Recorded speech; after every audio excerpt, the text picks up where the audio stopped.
8 quintal 20 तो आ ही जाता है।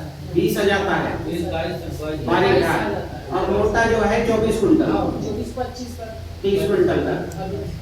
ठीक है। अब ये बताओ बारीक में यहाँ की लोकल वैरायटी कौन सी है? रोगन देख, लोकल कोई वैरायटी आप लोगों की?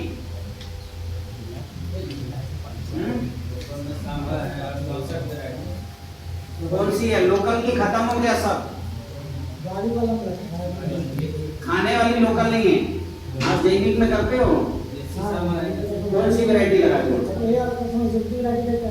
हाँ हाँ, नाम है उसका? नाम तो पता नहीं सर। कहाँ से लाए हो बीज? एक हम के किसान से मिलाए रहे हैं ना, और बारीक एकदम मस्त लगे, इसको मतलब पसंद आ गई, वही बढ़ा दो मैं तो 4 साल से लगा दी। कितनी ऊंचाई आती है उसकी? है तो इतने है, हाइट कितना है? दाना गोल है कि थोड़ा लंबा है? लंबा लागे, लंबा दाना है। सुगंधित है कि गैर सुगंधित? नहीं गैस बन। अच्छा, मतलब मुलायम है उस खाने में। खाने में अच्छा, कितनी उपज आती है जैविक में? 20 क्विंटल देखो तो 20 क्विंटल लेते हो? 20 क्विंटल। चलो ठीक है। अभी जो है मैं 10 एकड़ से ज्यादा में धान लगाता हूँ, ऐसे कितने किसान हैं? हाँ तो उठाओ पूरा। 10 एकड़ से ज्यादा 2 लोग हैं। 5 एकड़ से ज्यादा 5 एकड़ से, मतलब बाकी किसान इंटरेक्ट नहीं कर रहे हैं। समझ नहीं आ रही कि हिंदी मेरी समझ आ रही है सर, लेकिन क्या है बोल नहीं रहे हो? हाँ ना, हाँ तो हाँ बोल रहे हो, नहीं बोल रहे हो। 1 एकड़ से ज्यादा में तो लगाते ही हो सब लोग ना? ऐसा कोई है मैं नहीं लगाता। अच्छा ये बताओ, अब रबी में कौन सी फसल ज्यादा लगाते हो धान के बाद? चना। मैं चना नहीं लगाता, ऐसा कोई है रबी में? अच्छा चलो, सब्जी कितने लोग लगाते हो? सब्जी एक एक से बताना, कितने एकड़ में लगाते हो? 2 एकड़ में 2 एकड़ में। कौन सी? टमाटर लगाता हूँ, टमाटर गोभी। टमाटर। आप क्या लगाते हो जी? टमाटर गोभी लौकी। टमाटर गोभी लौकी। अभी धान है, इसके बाद लगाओगे? अब उसको कभी सब्जी लगा हुआ है, अभी लगा हुआ है। कितनी जगह में? 1.5 एकड़ लगा हुआ है। अभी जो सब कौन सी वैरायटी लगी? नहीं, भिंडी लगा हुआ है। भिंडी है। अभी सब्जी कौन सी लगा इस सीजन में, खरीफ में? क्या लगाया हो? अभी मैं लगना है। बैगन लगाया हूँ, गलका लगाया हूँ, बरबट्टी लगाया हूँ। कितने जगह में? 3 एकड़ होगा। अच्छा, और आगे? हीरा कितनी जगह में? 5 एकड़ में। और किसमें सब्जी लगाया? थोड़ा है सर सब्जी। कितना जगह में लगाया? 1 एकड़ में बरबट्टी तो ये सब। अच्छा, बरबट्टी तो रही है। ठीक है। अब इसमें से जो है सब्जी और चना छोड़ के कोई और है जो लगाया हो? ठीक, मैं अपना विषय रखता हूँ, मुझे भी अगले केवी के जाना है। देखो ऐसा है, मैं आपको बताता हूँ, रासायनिक खेती से आपकी जो है बीमारी की समस्या बढ़ी है कि घटी है? हाँ या ना में जवाब दो। घटी है ऐसा कोई है तो हाथ उठाओ। मतलब सब सहमत हैं बढ़ी है? हाँ ठीक। अब जो है रासायनिक खेती करने से खरपतवार बढ़ा है कि घटा है? बढ़ा है। घटा है ऐसा कोई है कि घट गया साहब मेरा खरपतवार नहीं आता? जी, मतलब सब सहमत हैं कि बीमारी भी बढ़ी है, खरपतवार भी बढ़ा है। अब बताओ लागत बढ़ी है कि घटी है? लागत बढ़ गया। कितना बढ़ गया? 2 गुना 3 गुना? 2 गुना हो गया। 2 गुना हो गया। अभी मोटा मोटा जुताई, लेवा, कटाई सब लागत धान की बताओ एक व्यक्ति फटाक से। चालू कर दो इसको, चालू कर दो। 30,000 तक हो जाता है। हाँ 30,000 तक हो जाता है। 30,000। और कोई बोल रहा है? 30,000। ठीक है।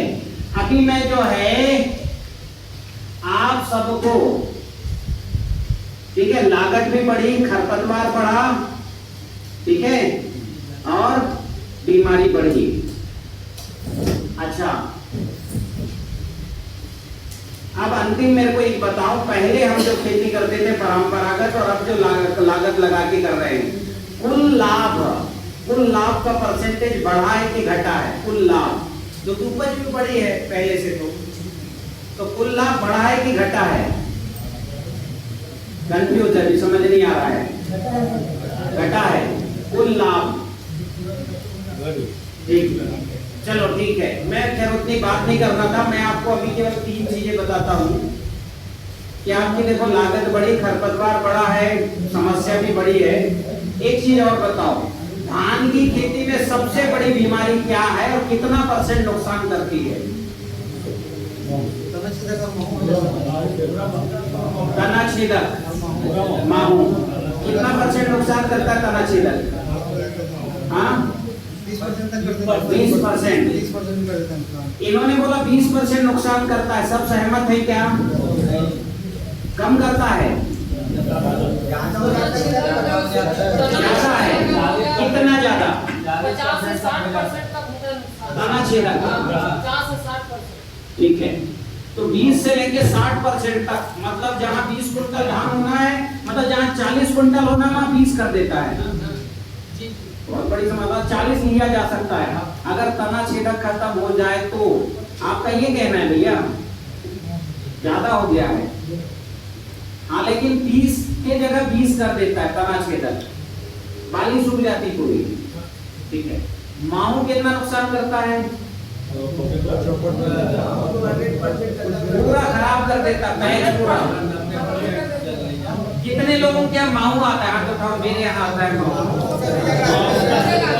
सब जगह आता है। ठीक है, अब मुझे एक बात और बताओ कि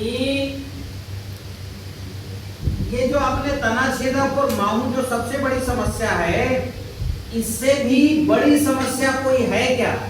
आजकल आता तो माइट आ गया, पेनिकल माइट आ गया है, ब्लाइट आ गया है, सब लाइट है, माइट है, लाइट ब्लास्ट, ब्लास्ट भी है। हाँ। अब ये जो आपने समस्या बताई, वो मैं एक समस्या भी आपको बता रहा हूँ जो इन सब का पिताजी दादाजी है, जो इनसे ये 20% आप बताए हो ना, इससे कई गुना ज्यादा है। उसको अगर आप 20% भी ठीक कर लो तो आपकी उपज 20 से 30 हो जाएगी, और 50% ठीक कर लो तो 20 से 40 हो जाएगी, 80% ठीक कर लो 20 से 50 हो जाएगा। 100% तो शायद कर पाओ, लेकिन अगर 98% भी कर लिए तो जो धान का रिकॉर्ड प्रोडक्शन है पता है 62 कुंटल है पर एकड़, रामाराव नायडू जी का।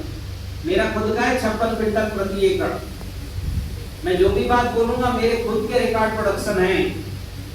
और धान का 40 कुंटल मेरी तकनीक में बिना यूरिया डीएपी डाले, बिना माइटीसाइड और बिना जो है तना छेदक की दवा डाले आराम से 40 कुंटल है, आराम से।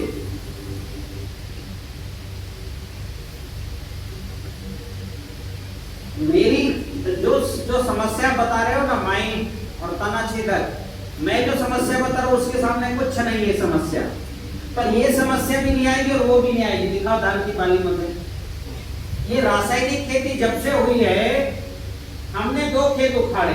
एक उखाड़ा जैविक खेत, उसमें सर हर्बिसाइड नहीं डाला होगा संभवतः, जो जैविक खेत है, जो जैविक खेत है ये देखो।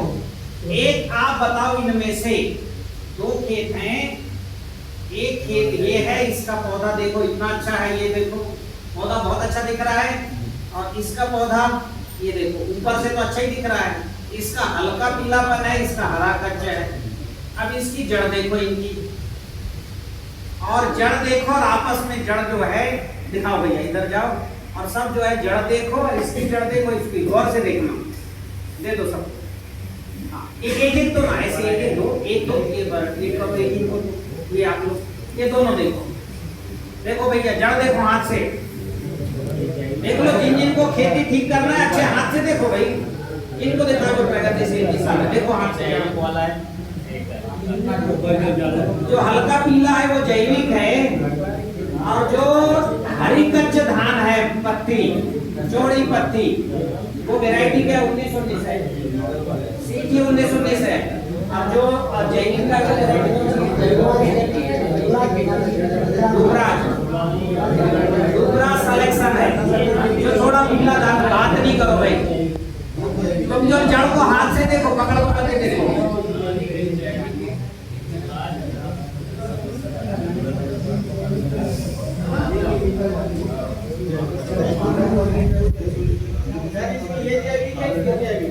ये वाला जैविक, ये वाली, हाँ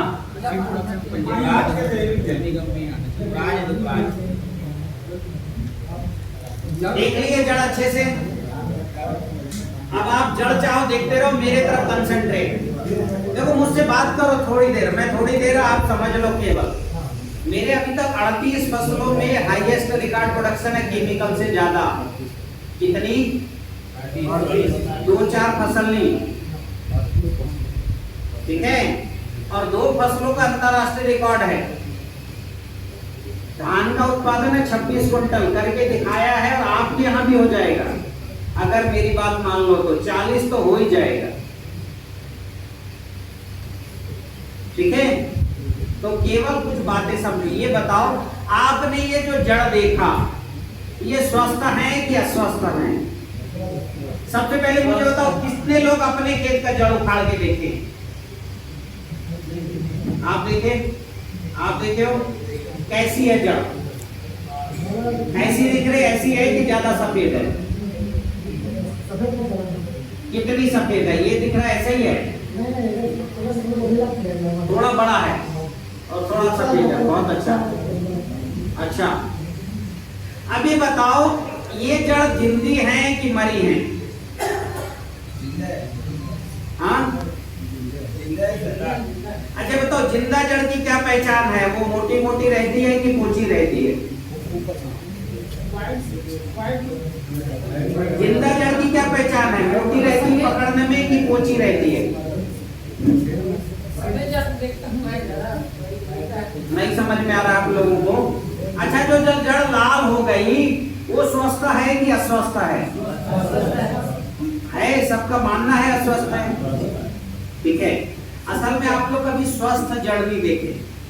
मैं ला नहीं पाया, या कल के जहाँ क्लिनिक में जाऊंगा जो मेरे हिसाब से खेती कर रहे हैं उनको बोलूंगा लेते आए, उनकी एक बार जड़ देखना। पूरी सफेद झक जड़ रहती है, एकदम सफेद। पकड़ोगे तो मोटा मोटा ऐसे जो है ना धागा जैसे लगेगा, ये पोचा लगता है। छू के देखो जड़ को। और जब ये जो है आपने जमीन से उखाड़ोगे तो जड़ काली पड़ जाती है, काली दिखेगी। ये बताओ, जड़ काली दिख रही है, लाल दिख रही है, तो स्वस्थ है कि अस्वस्थ है? क्योंकि आप लोगों ने कभी स्वस्थ जड़ नहीं देखा, इसलिए कंफ्यूज में हो। एक बार देख लोगे ना, आप में से कोई जो है ना तालाब का पौधा उखाड़ के देखा है? तालाब में 2-4 गिरवा गिर जाता है तो अच्छा कंसा आता है 70-80। कभी देखा उखाड़ के? क्या नहीं देखा किसी ने? अगर तालाब का जड़ देख लिए होते, जहां आपने कभी खरपतवार नाशक नहीं डाला, जहां जुताई नहीं की, कीचड़ नहीं मचाया। आप छत्तीसगढ़ में तालाब बहुत ज्यादा है, ये बताओ तालाब सूखता है तो उसकी मिट्टी कड़क होती कि नहीं होती? लेकिन जब पानी भर जाता है तो लपसी हो जाती है। तो जहां जुताई नहीं हुई वहां की जड़ लपसी, और जहां जुताई हुई बढ़िया 2-2, 3-3 सर, वहां की मिट्टी बड़ी है। जहां जुताई नहीं हुई वहां का पौधा उखाड़ो 70-80 कन से, और जड़ ये लंबी लंबी, और वो मोटी मोटी, वो सड़ी नहीं होंगी। लाल ऊपर से अगर थोड़ी लाल होगी, अंदर से कड़क होगी, पकड़ने में धागा जैसे समझ में आएगा। ये बताओ, आप रासायनिक कर रहे हो या जैविक कर रहे हो? अगर जड़ सड़ गई, जड़ लाल पड़ गई, अंदर से पोची पड़ गई, तो जुताई करना और खाद डालने का कोई मतलब रहेगा क्या?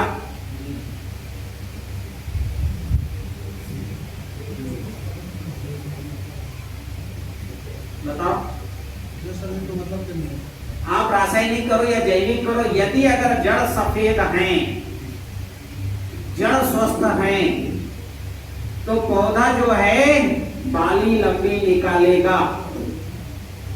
अभी जैविक वाला पौधा ज्यादा स्वस्थ नहीं दिख रहा है, हल्का पीलापन है, लेकिन उसकी जड़ ज्यादा स्वस्थ है। देख लो ध्यान से, हाँ कि ना? वो जो है जैविक वाला, उसमें सफेद सफेद ऊपर ऊपर देखो 8-10 सफेद सफेद जड़ है, वो पकड़ने में मोटी मोटी लग रही है। मतलब जहां जैविक हो रहा है वहां की जड़ थोड़ी तो सफेद है। अगर उसको आप टीसीबीटी से करो, मेरे मेथड से करो, पूरी सफेद झक जड़ रहेगी धान कटते तक। आपने गौर किया होगा, धान लगाते हैं तो 15-20 दिन बाद 20-25 कन से दिखते हैं, 35 कन से, लेकिन धान काटते हैं तो वहां 4-8 ही कन से मिलते हैं। कि ना? हाँ कि ना? जब धान काटते हैं तो 4 से 6 बाली निकलती है, लेकिन अभी देख लो, अभी बढ़िया गुच्छे में है पौधा, 30-35 कण से, अभी बड़ा हरा कच्चा दिख रहा है खेत, लेकिन बाली आएगी तो 3-3, 2-2, 3-3, 4-4, 5-5, उससे ज्यादा नहीं। और अभी तो 20 कण से है भाई, और सारे कण से मुझे लाओ एक पौधा दो, समझा के बताता हूँ ना, लाओ दो। अभी जैसे हम इनके कण से गिनेंगे, समझ रहे हो? ये देखो, अभी इनके कण से दिखेंगे, गिनेंगे तो देखो कितने हैं, 1 2 3 4 5 6 और 7 कण से तो हैं। लेकिन जब ये धान काटेंगे ना, तो काटेंगे तो हमको 3 से ज्यादा कण से नहीं मिलेंगे, 1 2 और ये 3, ये 3 नहीं मिलेंगे, ये भी जाएगा, ये 3 में बाली आएगी। और इसमें भी तना छेदक आ गया, ये देखो ये 3, 1 2 3, इसमें अगर एक में तना छेदक आ गया तो ये बाली खत्म, ये भी मरेगा, ये 3 में आएगा कण सा। अब कुल निकाले इसने जो है 7 कण से है, इसको आराम से 80 कण से किया जा सकता है। कितना? मैं कर दूंगा गारंटी से 100%, उससे कम नहीं। धान और गेहूं आराम से 70-80 कण से नहीं। मेरा वीडियो देखो, गेहूं में 287 कण से हैं और धान में 135 कण से। मेरे वीडियो देख लेना, 10 साल पुरानी वीडियो। बर्रा में धान लगाया, 38 कुंटल धान हुआ प्योर बर्रा में। उसमें भी जो है हमने 65-70 कण से लेके और जो है 80 कण से गिने थे बर्रा में, प्योर बर्रा। बाजू में उसने कोदो बोया, तब हमने धान लगा। मेरा 10 साल पुराना वीडियो होगा। अगर इसमें 70-80 कण से आकर आधे मर भी गए और 40 कण से में बाली आ गई, अभी 4 में आ रही है, 3 में, फिर 40 में, उपज बढ़ेगी कि घटेगी? कितनी बढ़ेगी भैया? ये रासायनिक का पौधा देखिए, इसमें जो है उसमें 7 कण से दिख रहा है, इसमें 1 2 3 और 4 कण से। इसमें भी ये 3 कण से में बिल्कुल नहीं आएगा, ये समय के साथ सड़ जाएगी और ये भी हो सकता है डैमेज हो जाए। और ये 3 में से हो सकता है एक आध में तना छेदक आ जाए तो 2 में बाली मिलेगी। अब ये रासायनिक का खाना लगा है, अब इसकी सारी जड़ डैमेज है। एक भी जड़ जो है ऐसा हम पकड़ेंगे तो इसके जो फीडर रूट्स है ये जरूर स्वस्थ दिख रही हैं, लेकिन अगर 8-10 दिन बाद निकालेंगे तो इन जड़ों में भी खराब जड़ आने शुरू हो जाएगी। फीडर रूट्स में भी मोटी मोटी अच्छी बढ़िया, ठीक है, जड़ें मैं आपको दिखा सकता हूं। पहले बताओ, जड़ सड़न ये छोटी समस्या है कि सबसे बड़ी समस्या है? अगर जड़ स्वस्थ रहे ना तो आराम से इस पौधे में आराम से 35-40 कण से आएंगे। और ये बड़ा गुच्छा होता है, ये जैविक करते तो इनका गुच्छा बड़ा आता होगा, हाँ कि ना? हाँ। अब ये जो जैविक करते हैं वो भी जो है अभी जैविक की मूल टेक्नोलॉजी से जुड़े नहीं है, ठीक है? आप मेरे वीडियो देखो, मैं कुछ आपको तकनीक बता के जा रहा हूं। अगर अभी ये तकनीक को तुरंत अडॉप्ट कर लिया, अभी तुरंत, देखो कुछ चीजें ना आयुर्वेद में समय लगता है बनने की, एकदम से नहीं बनता।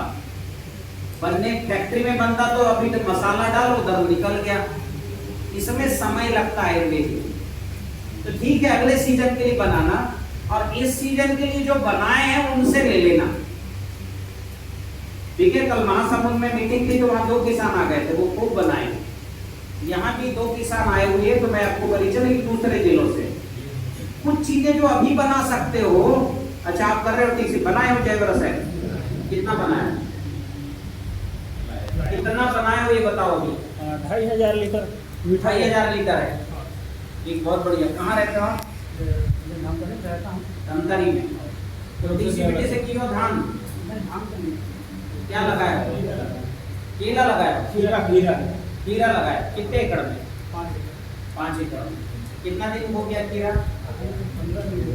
क्या क्या डाले हो? बस भूनिर्देशी वगैरह नहीं चला, गोवर्धन खाद,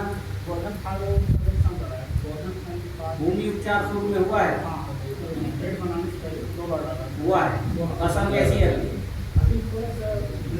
हाँ, अभी क्या है, रसायन अभी जैव रसायन कितना डालते हैं? शुरू नहीं किया, ठीक, बैठो। हम आपको ये रसायन अभी दिखाते जब चर्चा करूंगा तब। आगे हम बढ़ते हैं। देखिए, मैंने खेती के लिए रसायन बनाए हैं और ये रसायन वृक्षायुर्वेद के, आयुर्वेद के, वो भी रसायन है और केमिकल भी रसायन है। रसायन शब्द भारत की खोज है। भारत में आयुर्वेद में 2500 रसायन है इंसानों के लिए, ऐसे ही वृक्षों के लिए भी रसायन है। वृक्षों का रसायन वृक्षायुर्वेद है, इंसानों का रसायन आयुर्वेद है। तो जो बीमारी रासायनिक में खत्म नहीं होती है, ब्लास्ट आपका जो है वायरस आता है ना, कुकर्रा बोलते हो आप, वो हम ठीक कर सकते हैं अपनी विधि, अपने रसायनों में। बहुत से रसायन घर में बना सकते हो आप। निमोटोड ये खत्म हो जाएगा, ठीक है। फंगस बहुत आसानी से खत्म हो जाएगा। ये मिट्टी का फंगस खत्म करो, इसमें जो है 40-50 जड़ आ जाएगी, आपके खेत में आ जाएगी, ठीक है। पर बनाने पड़ेंगे हमको ये रसायन। मैं 150 से ज्यादा रसायन हमने बनाए हैं। अब अगर जो है, अब मैं बताता हूं बीमारी का कारण। ये जड़ जो सड़े हैं, ये फंगस के कारण सड़ा है और फंगस पैदा होता है दुर्गंध में। इसमें पैदा होता है, किसमें होता है? ये बताओ, जहां जिस मिट्टी में दुर्गंध आता हो वहां सुगंध के बैक्टीरिया बढ़ेंगे क्या? हाँ कि ना? अगर आम में दुर्गंध आ रहा है तो सड़ा कि पका? और आम में सुगंध आ रहा है तो पका। और पका और सड़ा में क्या अंतर है भाई? अगर सड़न प्रक्रिया शुरू हुई तो बढ़ेगा कि घटेगा? सड़न प्रक्रिया आ गई तो बढ़ेगा। एक आम में आएगा फिर फैलता चला जाएगा सब आम में, ठीक है। अगर आम ठीक है तो सड़ेगा नहीं, पकेगा, पौधा स्वस्थ है। तो ऐसे ही अगर मिट्टी में दुर्गंध है तो आप कितने खाद डाल लो, जड़ सड़ने ही, जड़ सड़ गई तो खाद बेकार। शुरू में पौधा ने जो ग्रोथ लिया, स्वस्थ जड़ में ले लिया, पत्ती से प्रकाश संश्लेषण, पत्ती से पौधा जो जड़ से खाता है वो पत्ती से भी खाता है, पूरी माइक्रोन्यूट्रिएंट। आपने ध्यान दिया होगा, स्प्रे किए होंगे एनपीके 19-19 और 052-34 और मैग्नीशियम, जिंक चिलेटेड स्प्रे करके फसल लेते हो ना सब्जी में, क्योंकि पौधा पत्ती से भी खाता है, पत्ती से पानी पीता है, पत्ती से खाता भी है। तो पत्ती से खा पी के पौधा बढ़ रहा है और जितना प्रोडक्शन, अगर पत्ती में भी ब्लास्ट लग गया, ब्लास्ट जानते हो? ब्लास्ट और ब्लाइट जानते हो? रस्ट जानते हो? नीचे से पूरी पत्ती है जैसे रस्ट, सूख गई पत्ती। ब्लास्ट में जो है वो जो है चकत्ते रहते हैं आग जैसे, लाल वाले। तो अगर ब्लाइट आ गया या रस्ट आ गया तो पूरी फसल बैठ जाती है, क्योंकि जड़ से तो पौधा खा नहीं पा रहा है और पत्ती से भी खा नहीं पाए तो पूरी फसल बैठ गई। ऐसा होता है क्या? कितने किसानों क्या हुआ है? होता है। तो अभी देखो, पौधा जड़ से तो खा नहीं पा रहा है, पत्ती भी अगर पीली पड़ गई तो फसल ही बैठ जाएगी, फिर कुछ फसल नहीं होगी। आज जो बाली निकलेगी तो उसमें बदरा निकलेगा आधा से ज्यादा। तो अब ये जो है, जड़ को स्वस्थ करो, आपकी उपज 40 हो जाना, रासायनिक करो, जैविक करो, उससे कोई लेना देना नहीं। लेकिन आप टोटल जो है ना, अभी जैसे तना छेदक रासायनिक करोगे तो आएगा गारंटेड और बढ़ेगा। माइट और जो है मकड़ी और माहू, ये भी आना ही आना है, रासायनिक करो। लेकिन जैविक करोगे तो नहीं आना है, ये मेरी 100% गारंटी। मेरे 100 से ज्यादा वीडियो है यूट्यूब में, धान के अकेले है तो 2500। एक भी फसल में माइट और ब्लास्ट, लाइट, रस्ट और तना छेदक नहीं दिखेगा। पिछले साल का एक वीडियो 13 एकड़ का एक किसान का है, 13 एकड़ में एक ब्लास्ट मिला था, नहीं एक तना छेदक मिला था एक पौधे में 13 एकड़ में। उनको 48 क्विंटल प्रति एकड़ उत्पादन आया। दारा सिंह गुर्जर बहुत बार वीडियो डाला, देखो आपके वक्त। फसल देखिए हरी कच्च, कंसे देखिए मोटे मोटे, और आराम से 20-25 कंसे, इस साल 40 कंसे होंगे। दाने में भी वजन, कोई उसने जो है सीधे हार्वेस्टिंग की और मंडी में बेच दिया, पोचा था ही नहीं, उड़ाने की जरूरत ही नहीं पड़ी, था ही नहीं पोचा, सीधे हार्वेस्टिंग किया और भी सीधे बेच दिया 600 कुंटल के आसपास। तो कहने का क्या मतलब है, जैविक करोगे तो नहीं आएगा। जैविक में भी मेरी विधि TCBT, ताराचंद बेदी तकनीक। अब क्यों नहीं आएगा उसका कारण सुनो। तना छेदक पौधे में आता है, इसके अंदर आयरन नहीं होगा तब। तना छेदक की जो इल्ली है वहां अंडे देती है जहां पर आयरन नहीं होगा। आयरन समझते हो, आयरन लोहा। कोई भी इल्ली वर्गीय जीव, चाहे वो कपास का बोलवर्म हो, चाहे वो मक्के की अमेरिकन सुंडी हो, चाहे धान का तना छेदक हो, इसके प्लांट के अंदर मुझे पानी देना जरा। अगर जो है इसके अंदर अगर जो है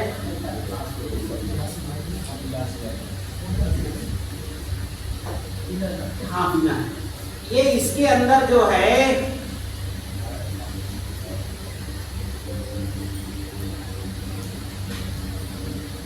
हमेशा पीछे से बढ़ के लाके देना चाहिए। आप श्रोताओं के बीच में आ गए ना, तो अभी हटो से बना से। अभी मैंने क्या बताया, अगर इसके अंदर आयरन है तो कभी इसमें बैठेगी भी नहीं कोई भी इल्ली, क्योंकि इल्ली आयरन को पचा नहीं सकती है। इल्ली उसके लिए वो दुर्गंध है जहां वो बैठेगी तक नहीं। मादा को अगर जैसी इसके पास है, और मादा जो प्रकृति में इंसान छोड़ के हर जीव सूंघ के खाता है, मेरी बात समझ रहे हो? कैसे खाता है? इंसान देख के खाता है, बाकी देख लो हर जीव, हाँ कि ना, सूंघ के खाता है ना। कोई भी यहाँ मादा आएगी और जैसी यहाँ बैठेगी सूंघेगी, अगर आयरन की बदबू आएगी उसके लिए बदबू है, अंडे ही नहीं देगी। जब वो अंडे ही नहीं देगी तो इल्ली डालेगी क्या वहां? इल्ली पैदा होगा? हाँ करेगी नहीं, आने ही नहीं तना छेदक, सवाल ही नहीं उठता। अभी बताओ ये स्टेम के अंदर आयरन होगा तो स्टेम की जो है मोटाई बढ़ेगी कि घटेगी? इसका कड़कपन बढ़ेगा कि घटेगा? और मोटाई बढ़ेगी, कड़कपन बढ़ेगा तो बाली बड़ी आएगी कि छोटी आएगी? बाली में दाने ठोस आएंगे कि बदरा आएगा? आपके शरीर का ताकत है खून में, और खून का ताकत है आयरन में, लोहा। जिसके शरीर में हीमोग्लोबिन में लोहा घट गया, डॉक्टर कहता भैया चुकंदर खा, गाजर खा, चुकंदर खा, और क्या खाने बोलता है? तरबूज खा, मेथी दाना खा, हाँ कि ना? लाल चीजें खाने को बोलता है। आप लाल वाली जो भी मिट्टी है जिसमें आयरन की मात्रा ज्यादा है, डाल दो 1 कुंटल 2 कुंटल, बस अगले 4 साल में इतना इल्ली आएगी, उपज भी बढ़ जाएगी 4-5 कुंटल। अब हर जगह की लाल मिट्टी में मुरुम वाली लाल मिट्टी नहीं डालना, वो मैग्नीज वाली वो लाल मिट्टी है जो खराब है, जो सॉइल को कॉम्पैक्ट कर देगी। वो लाल मिट्टी डालना जो पत्थर नुमा है, मतलब एकदम मिट्टी नहीं, खदान वाली नहीं, पत्थर है, और उसको आप अगर पकड़ो मसलोगे तो टूट जाएगा। इसको बोलते रॉक, जो है आयरन रिच रॉक सॉइल बोलते हैं साइंस की भाषा में। भारत में 2 जगह खदान आयरन रिच रॉक सॉइल, एक सागर में है, वहाँ 50%, 60%, 70% लोहा है, मतलब पूरा पत्थर ही लोहा है। जब मेरी 2-3 दिन की ट्रेनिंग में आना, मैं दिखाऊंगा कैसे दिखता है। वहीं से सारा, ये भिलाई का भी वहीं से आता है, करोड़ों टन वहीं से आता है मिट्टी, और यहाँ जो है उसको वहां से लोहा निकालते हैं। अब वो आयरन ऑक्साइड है, उसमें 50-60% आयरन, वो आयरन है जो मिट्टी में बॉन्ड नहीं बनाएगा, हमेशा पड़ा रहेगा। बाजार का जो आयरन है फेरस सल्फेट फॉर्म में है, और सल्फेट क्या होता है? ज्वलनशील होता है। पटाखे में क्या होता है? पटाखे में क्या होता है, सल्फर होता है ना। आपने वो गजकुंडी शादी में फोड़ा होगा पहले, नाक में गंध आती ना, वो सल्फर है, ज्वलनशील। अब तो आयरन के साथ ज्वलनशील मेटल आयरन सल्फेट जाएगा तो मिट्टी पानी पड़ने पर उसमें कॉम्पैक्टनेस बढ़ाएगा कि नहीं बढ़ाएगा, हाँ कि ना। एक तो क्या है, बाजार के फेरस सल्फेट रासायनिक में 15% या 35% आयरन होता है और 70 रुपए किलो आता है। आयरन ऑक्साइड 50% का है और जो है 20-25 रुपए किलो आएगा। लाते तक आपको जो है 25-30 रुपए पड़ेगा 50%। ये हमेशा मिट्टी को जहां डाल दोगे 50 किलो, वहां आपका पैर रखो अंदर धस जाएगा। और फेरस सल्फेट रासायनिक का डालो, जहां पैर रखोगे तो वो पैर और धसेगा नहीं और कड़क हो जाएगी मिट्टी। तो रासायनिक में महंगा भी है और जब 70 रुपए किलो होगा तो 2-4 किलो ही खरीद पाओगे, और 20 रुपए किलो होगा तो 10 किलो खरीद लोगे। और ये इस साल अगले साल एक आध कुंटल डाल दो, 10 साल के लिए फुर्सत। जैसे आपके खून में 13 ग्राम आयरन होना चाहिए, 10 ग्राम बचा तो डॉक्टर कहता है चुकंदर खाओ, बीटरूट खाओ, तरबूज खाओ, अनार खाओ बोलता है, अनार भी लाल है ना आयरन। और घट गया तो फिर वो मछली का तेल दे देगा, और घट गया तो फिर हॉस्पिटल में हॉस्पिटलाइज करके और बॉटल में दे देगा लोहा। तो अभी आप क्या है, अगर मिट्टी में आयरन की कंटेंट सही रखते हो तो तना छेदक नहीं आएगा, कोई फर्टेगा, कुछ डालने की जरूरत ही नहीं। मेरी बात क्लियर हो रही है? और उसके कारण उपज बढ़ जाएगी। एक तो तना छेदक नहीं आया तो जो 5 कुंटल उपज घट रहा है, 2 कुंटल घट रहा है वो नहीं घटेगा। ऊपर से आयरन कंटेंट ज्यादा रहेगा तो दाना ठोस आएगा, बढ़ जाएगा। अब दूसरा काम करता है कैल्शियम। कैल्शियम से हमारी हड्डी बनती है और हड्डी के अंदर ही खून बनता है। पौधा भी अगर कैल्शियम और पोटेशियम बढ़िया है ना तो ये जो है ना तना बड़ा ठोस होगा, बहुत ठोस। जैसे आपके शरीर में जितनी हड्डी मजबूत उतना आप मजबूत, हड्डी कमजोर आप कमजोर। पुराने जो लोग हैं उनकी हड्डी मजबूत है इसलिए वो 70 साल में भी कड़क चल रहे हैं। आप तो 70 साल में पेपर पढ़ने लायक नहीं रहोगे, दोनों हाथ ऐसे करेंगे, इतनी कमजोर हो जाएगी हड्डियां। तो हमने जो है मिट्टी में हर कैल्शियम घटा है, तो कोई भी सफेद वाली मिट्टी जिप्सम छोड़ के, जिप्सम में सल्फर होता है वो कॉम्पैक्ट करता है, मैं जिप्सम नहीं डलाता, इसलिए मैं डलाता हूँ कैल्शियम मैग्नीशियम मिनरल खनिज। ये भी एक खनिज है, भट्टी में पका के चूरा करके डाल दो 50 किलो 100 किलो। ये कैल्शियम मिट्टी के सतह को तोड़ता है, जिप्सम कॉम्पैक्ट करता है, पीएच अच्छा करता है ये जरूर है, लेकिन कॉम्पैक्ट करता है इसलिए वो नहीं डलाता। अब मैग्नीशियम जो है ये हरा पत्ता की जान है। ये जो पत्ता हरा कच्चा है ना, ये हरा कच्चा है, पता है? ये जो हरापन है ये नाइट्रोजन है, और नाइट्रोजन को पकड़ के किसने रखा? मैग्नीशियम ने। जैसे आपने मकड़ी का जाला देखा है, तो मकड़ी के जाले को कौन पकड़ के रखता है? मकड़ी। वैसे हरापन को कौन ने पकड़ के रखा? मैग्नीशियम। तो कैल्शियम ने डंडी बनाया, मैग्नीशियम ने पत्ती बनाया, हमने डाले ही नहीं।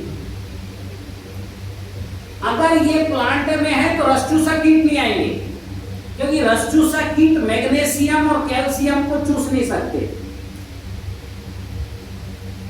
ये पहलवान है मैग्नीशियम। जैसे पहलवान आदमी को कोई भी उंगली कर दिखा देगा क्या? धक्का लगा देगा क्या? लगाने के पहले डरेगा कि नहीं डरेगा? ऐसे ही मैग्नीशियम और कैल्शियम प्लांट में तो रसचूसा कीट नहीं आना। तो अभी क्या है, हमने इन सब का मैनेजमेंट करना, जड़ सही करना और ये करना। अब मैं जड़ सही करना वो कहानी बताता हूँ। जड़ को सही जो करता है, ठीक है, वो उत्पाद है भू निर्विषी भस्म। ये बनाने की टेक्निक हमने जो है कुछ लोगों को सिखाई है। थोड़ा टेक्निकल इश्यूज है इसमें, अभी आप नहीं बना सकते, ठीक है। हाँ, प्रॉपर अभी आप कर लो। अगले सेशन जब 3 दिन की ट्रेनिंग होगा तो मैं उस पर चर्चा करूंगा। अभी बहुत सरल रसायन है वो बता देता हूँ। अभी बना बुनाया जिनके पास है वो डालना 2 किलो। अब भी अगली जो जड़ आएगी वो लंबी लंबी आ जाएगी, इससे लंबी, ठीक है। हाँ, क्या डालना है? भू निर्विषी, वो विष के प्रभाव को खत्म कर देता है, दुर्गंध को खत्म करता है, जड़ अच्छा लगता है, रूट एकदम लंबी आ जाएगी। नया रूट रोज निकालता है पौधा, आपकी जड़ उखाड़ोगे ना, ऊपर ऊपर देखो इसमें नया रूट निकला है, रोज रूट निकालता है। अभी मैं आपको जो बता रहा हूं, जो आप बना सकते हो, आप क्या बना सकते हो? 3 फार्मूले वो बता दे रहा हूं, कॉपी पेन लाए हो सब लोग, फटाफट लिखो।